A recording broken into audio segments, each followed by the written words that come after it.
Japanese emperors were also Koreans. She said it sounded like a black rumour. Why black? I said. Quote, Japan has an enormous debt to Korea. She didn't buy it. And this was from a highly intelligent and educated woman. Yet she too shared the collective Japanese attitude that such an idea is degrading to the Japanese. God, no wonder the Koreans hate the Japanese. Imagine the British banning American scholars from investigating the tomb of William the Conqueror, if there is one, in case they discovered evidence that he might be French. Do you think the French would tolerate that? Such is the incredible insularity and intercultural incompetence of the Japanese, in my view, one of Japan's biggest problems. Japan cannot become a full member of the world community until it gives up such outrageous and mythical prejudices.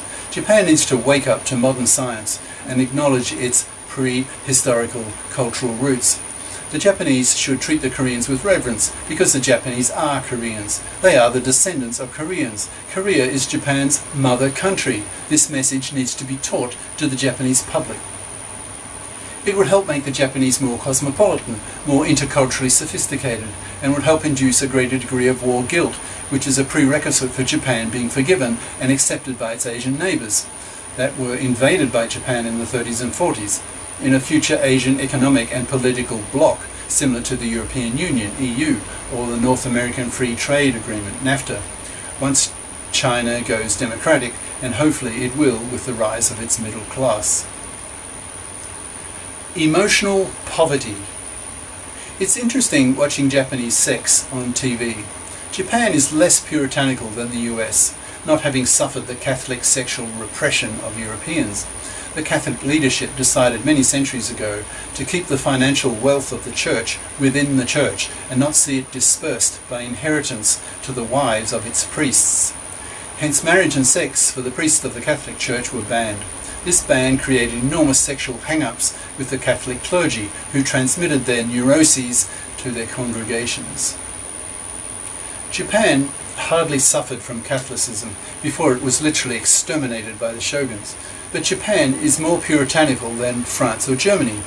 In the US, you can't even see women's breasts on TV, unless there's been a very recent change. In Japan, you can see full sexual intercourse after midnight and sex-type game shows, but when it comes to showing sexual intercourse, the penis and pubic hair part of the image is blurred.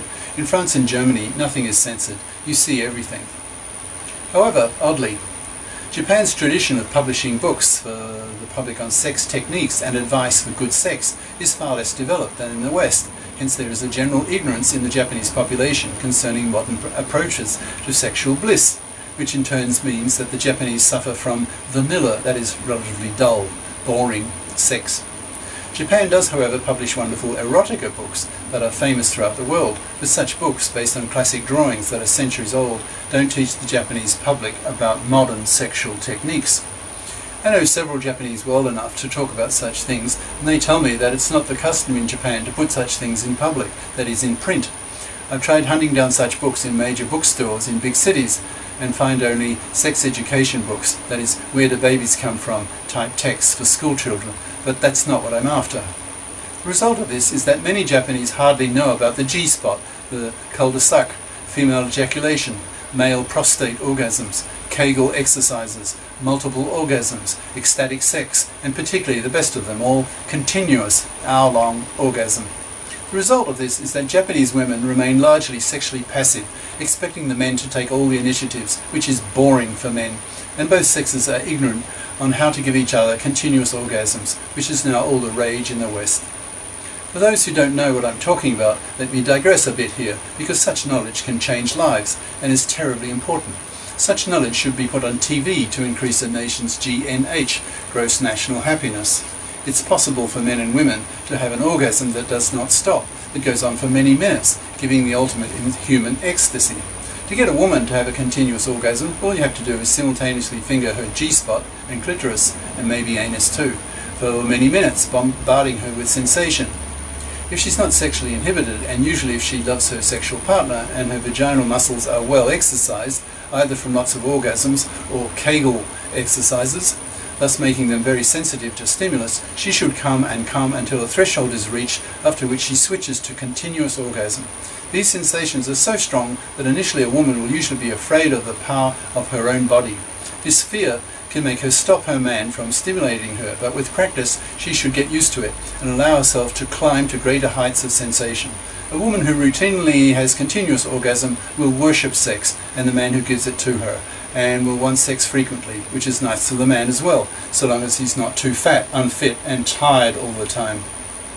Frequent successful sex generates joy in a couple and makes life really worth living, but since relations between the sexes in Japan are the worst I've seen in the 20-odd countries I'm familiar with, it's obvious to me that such joy in Japan barely exists. Only 5% of Japanese husbands and wives mention their wives and husbands as their main joys in life, according to recent surveys. In Japan, the company takes priority over wife and family in a Japanese man's life. To Westerners, these traditional Japanese priorities seem masochistic and sick. Fortunately for the Japanese, the younger generation is rejecting them, but the attitude gap between Westerners and Japanese on this issue is still enormous. It generates a lot of hostility and misunderstanding between East and West. The country with the healthiest relations between the sexes that I've seen is France, with the country internationally famous for l'amour, where the men are romantic and routinely flatter and caress their women, and the women are seductive and nurturative to their men and earn 90 cents to the male dollar, as against American women's 70 cents. To get a man to continuous orgasm, the woman masturbates his penis with her hand to the brink of orgasm, then squeezes the penis head with her thumb and forefinger, which decreases the sensation. The man also needs to practice approaching the brink multiple times in one session without going over the top into ejaculation. He can do this on his own with masturbation. Over many minutes, sexual tension builds up enough for him to have continuous orgasm, where the semen doesn't shoot out but just oozes out continuously. Such bliss is virtually unknown in Japan because there are no means to spread such new knowledge. I hope this essay helps in this regard. If orgasm, all 5 seconds of it, is the nicest thing there is for you, then try to imagine 10 minutes of it, or an hour if you've never had it. If you want to know more about continuous orgasm, go buy books if you are a Westerner, or look up the keywords 1 hour orgasm on the web and enjoy. Japan is not only sexually underdeveloped, a similar comment can be made concerning the level of development of loving between couples in Japan. Good loving and sexuality between Japanese couples is so poorly encouraged by the culture that as a consequence a huge quasi-prostitutional sex industry in Japan exists, offering anything you want. Traditionally, Japanese businessmen often prefer to spend their time with these water trade women than with their emotionally and sexually estranged wives. Sex roles in Japan are so traditionally polarized, with husbands and wives spending so little time with each other that love often dies between couples. For most Japanese husbands, loyalty to the company takes higher priority over loyalty to the wife and family. This attitude seems emotionally sick and morally inferior to Westerners, who have the freedom to change jobs and companies as they choose and have the time to be with their families. Good relationships with wives are vitally important to Western men. In the West, both husbands and wives usually work full-time, but only 8 hours a day, not 11 hours a day as in Japan, plus 3 to 4 hours commute time for many millions of Japanese men in the big cities. Western couples have the time to be with each other, TT or together time, and to develop their relationships. Western culture encourages this, with the result, I believe, that Western GNH, gross national happiness, per capita is far higher than in emotionally impoverished, masochistic Japan. With Japanese men, a vicious circle is set up. They spend so much time at their companies that over the years, love with their wives often dies. The men come home so tired that they often are not interested in sex with their boring housewifey wives. The wife starts to nag and he begins to avoid her, and the kids he hardly knows, because they're usually asleep before he gets home. By staying longer hours at the company or drinking sake after work with his colleagues or clients at hostess bars in the water trade, he neglects his wife even more, who then nags more, tightening the vicious circle. With the strong housewife ethic which still has not died out in sex-role backward Japan, the husband cannot just throw her out easily if he wants. He's enslaved to her, and she to him, for financial dependency reasons. Japan's traditional sex roles create a lot of marital misery because couples who should divorce don't. So millions of Japanese husbands and wives continue to lead emotionally impoverished half-lives. Consider the sheer size of the water trade. I've read that more money is spent today per year in the water trade than Japan spends annually on its military defense, that is 1% of GDP. To me, the size of this market is a symptom of the mass poverty of loving and sexual relations between Japanese husbands and wives. I consider Japan as one of the poorest nations on earth in terms of its sexual and emotional wealth. This aspect of Japan I find truly abhorrent. Fortunately, the young generation of men are tending to avoid the water trade and to go home earlier to their wives. Both husbands and wives of the younger generation have been influenced by the Western model shown in Hollywood movies, etc. Now that more Japanese women are into careers, although not a lot, women can divorce their husbands sexually and emotionally negligent husbands more easily. The divorce rate in Japan is now 1 in 4, half of America's, and rising. It will eventually hit 1 in 2 as well, since surveys have shown that when older Japanese women are asked if they had their lives to live over again, would they marry the same man, half said no. The threat of divorce initiated by wives puts pressure on husbands to be less negligent and indirectly puts pressure on company bosses to lower their workaholic expectations that have traditionally imposed upon their younger subordinates. Corrupt. Japan is incredibly corrupt for an economic superpower. One expects poor third world countries to be corrupt. It's one of the reasons why third world countries are third world. But on the whole, Westerners expect Japan to be as honest and above board as our Western countries. Unfortunately, that's not the case. In the 5 years I've been in Japan, never a week goes by without some Japanese politician, bureaucrat or businessman being hauled into court on corruption charges. It never stops. It just goes on and on. I suspect that Japanese corruption is a historical leftover from when Japan itself was a third world country. In many social respects, it still is, in my opinion. The level of development of grassroots democracy is so weakly developed in Japan that people don't complain, so it's easier to behave in a corrupt manner than in a country where grassroots democracy is strongly developed. The Japanese have an honesty/dishonesty dichotomy built into their language. Hone in Japanese means what one truly thinks privately. Tatamai is what one says publicly, that is, a white lie. This dichotomy is so strongly developed in Japan that Westerners feel that Japanese are sneaky and cannot be trusted because they say one thing and do the opposite. Other Asian nations, e.g. China, with a similar dichotomy understand the Japanese better, but even they don't trust the Japanese much, according to what I've read on continental Asians' opinions concerning the Japanese. My suspicion is that corruption is a part of daily life in Japan, and that only the spectacular cases get to be reported on TV or in the newspapers, that is, only those which are so blatant that they come to the attention of a passive and obedient Japanese media.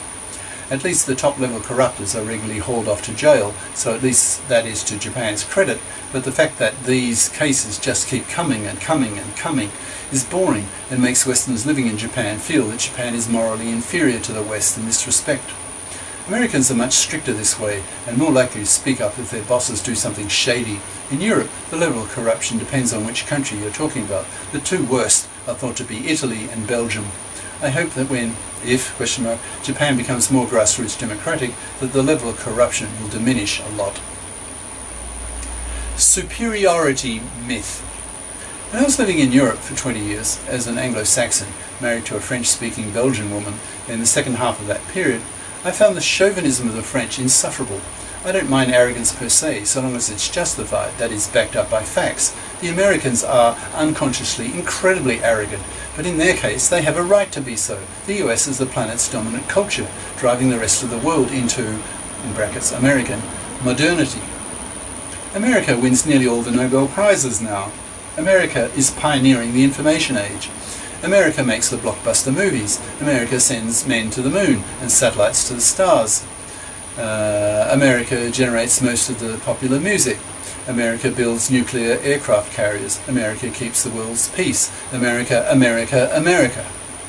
As an English citizen, that is switching an Australian passport for a British one to be able to work in the European Union countries, I can easily make out a case for British arrogance. Britain has won a lot more Nobel Prizes per capita than the US. Britain invented modern parliamentary democracies. Britain started the Industrial Revolution, that is sweeping the world. Britain made English the world language. Britain made America, a British baby that grew up. Britain and America today have dominated the 19th and 20th centuries. Britain, Britain, Britain. Germany has a right to be arrogant, but less so, due to its militaristic tendencies. Germany dominated science before Hitler. Germany has given the world most of its classical music. Germany has produced most of the world's great modern philosophers. Germany is famous for its quality engineering. Germany, Germany, Germany! What have the French to crow about? What has France given the world? Well, there's modern painting and sculpture, perfumes, haute cuisine, fashion, photography, movies, l'amour, joie de vivre, diplomacy, nationalism, etc. France might run about 4th or 5th in the world in terms of general status levels as judged by other countries, but it's definitely not tops. The Belgians used to joke that one could get rich by buying a Frenchman for what he's worth and selling him for what he thinks he's worth. French cultural life is centred in Paris, which is rather distant from France's international borders, with the result that the French are rather insular. Historically, the French were the dominant culture in Europe for several centuries, and this experience conditioned them to think that they are superior. It's only recently that the French have got international cable TV, a decade behind the Belgians, which teaches them that they're not so special. Combined with their current double-digit unemployment figures, the French are going through a bit of an inferiority complex at the moment, as they wake up to the international reality that the US is pissing on them in terms of global dominance, the arrogant inferiority of the French. Interestingly, America's lack of upper-class subtlety, the European upper class did not migrate to the US or anywhere, is a source of constant sneering by the French towards what they see as American vulgarity. Now, what about the Japanese? Are they arrogant? You bet.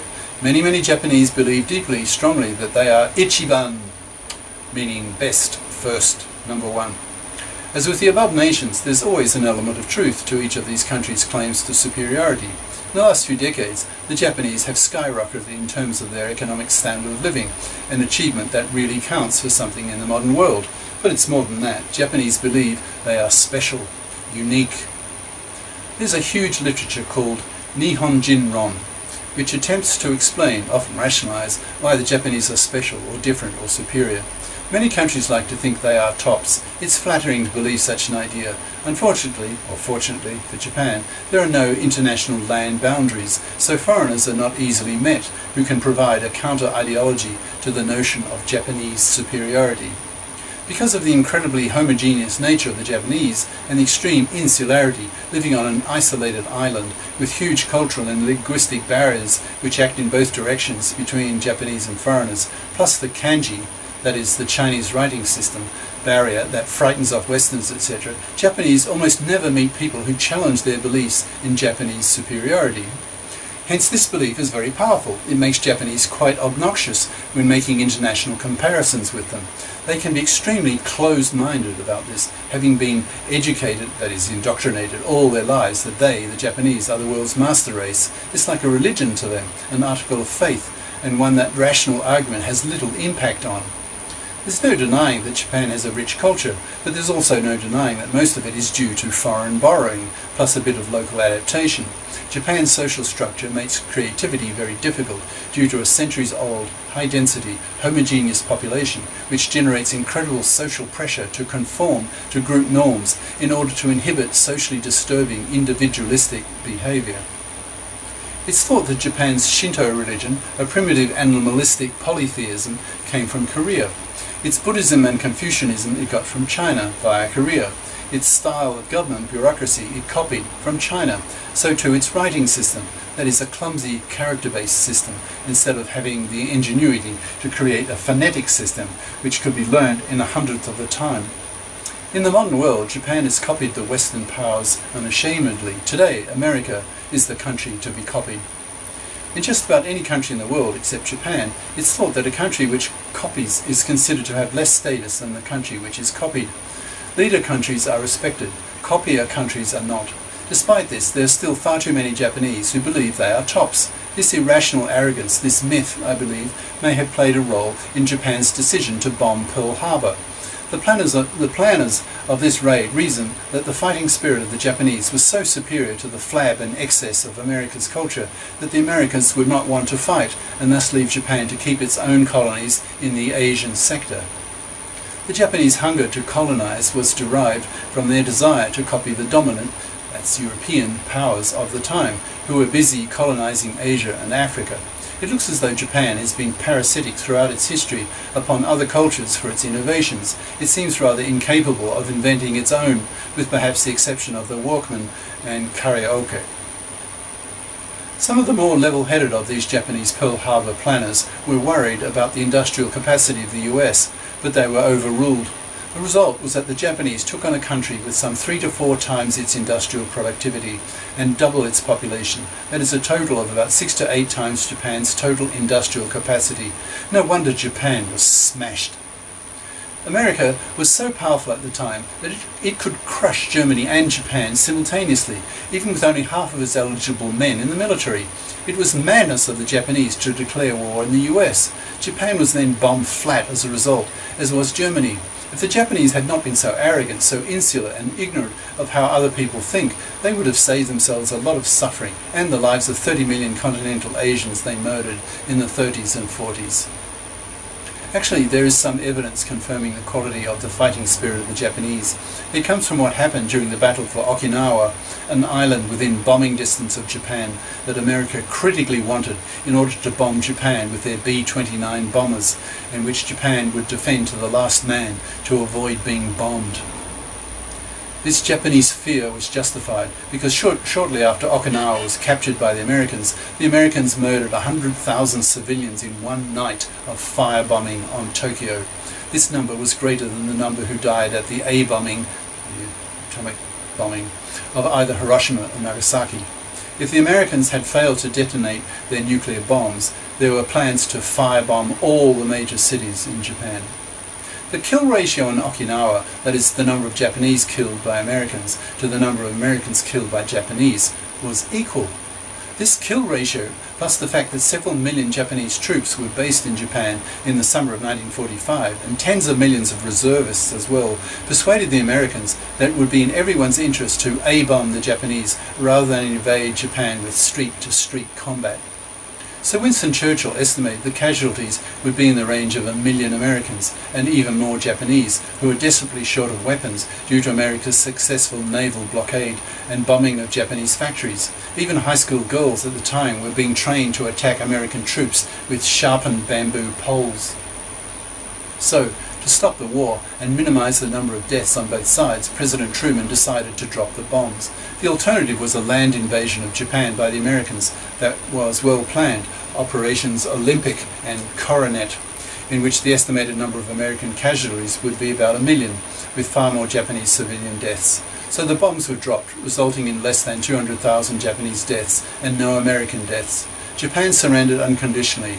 The US had utterly defeated Japan, so much for Japanese superiority.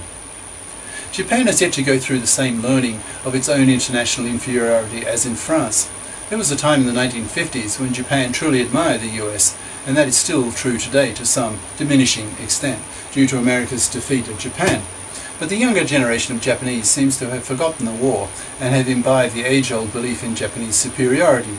I doubt whether things will change much until Japan gets global TV, bringing programs from other countries to teach them that they are not so special. I believe that Japan could be number one economically in less than a decade, that is, possessing a GNP larger in absolute size than that of the US in exchange rate terms. But that does not make me tolerant to silly claims that the Japanese are a superior people, whatever that means. Japan is tops in some things, inferior in others. I lived in too many countries to be open-minded towards blind chauvinism. In this respect, at a deep level, the Japanese are worse than the French. Monsieur Chauvin was a character in a French play whose behaviour was so excessively pro-French that he became a legend. Sadomasochism. Whenever I listen to my Japanese colleagues at my lab chatting amongst themselves, I usually have the impression that their personalities have been collectively stunted. That is, that virtually all of them have been through the same type of parenting and socialization which has inhibited them from fully expressing themselves emotionally and intellectually. It's most frustrating listening to them. I feel that most Japanese are unable to simply express who they are without reserve, without worrying excessively all the time how their opinions or behavior will affect others. In some cases, observing Japanese on the train, I would say that some of them have had their personalities virtually destroyed. They don't even have to open their mouths. One can just see that they've been psychologically crushed. Why is this? what's going on with these Japanese child? What is going on with Japanese child raising?